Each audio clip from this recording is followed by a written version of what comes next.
வாழ்க்கைய சந்தோஷமா வாழ பழகிக்கிடுங்க. நாளைக்கு என்ன செய்வோம், நாளான்னைக்கு என்ன செய்வோம்னு கவலைப்படாதீங்க. எதிர்காலத்தை நினைச்சு கவலைப்படுறத முதல்ல விடுங்க. மரத்தை வச்சவன் தண்ணி ஊத்துவாங்க. நம்ம பூமியில மனுஷனா பிறந்தத பெரிய பாக்கியங்க. லட்சக்கணக்கான அணுக்கள் நம்மளோட ஓடி வந்ததுங்க.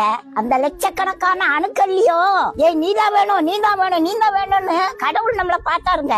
அதனாலதாங்க நம்ம தாயின் வயிற்றுல உருவானோம். தாயின் கருவிலேயே உங்களை கண்டுபிடிச்சிட்டாருங்க.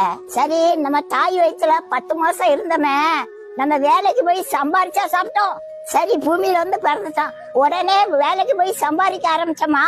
இவ்வளவு வயசு வரைக்கும் உயிரோட இருக்குது அவரோட கிருபைங்க. அவரு கடைசி வரைக்கும் உங்களை காப்பாத்துவாருங்க. கடவுள் மேல பாரத்தை போட்டுட்டு நிம்மதியா வாழறதுக்கு முயற்சி பண்ணுங்க. நீங்க கவலைப்படுறதுனால ஒண்ணும் மாறாதுங்க. நரைச்சு போன தலை முடிய கூட உங்களால கருப்பாக்க முடியாது. கையடிச்சாலும் 4 நாளைக்கு தான் கருப்பா இருக்கும். முடிய கூட மாற்ற முடியாத நீங்க உங்க வாழ்க்கையை நினைச்சு கவலைப்படுறீங்களா? கடவுள் உங்களை ஒரு நாள் கைவிட மாட்டாருங்க.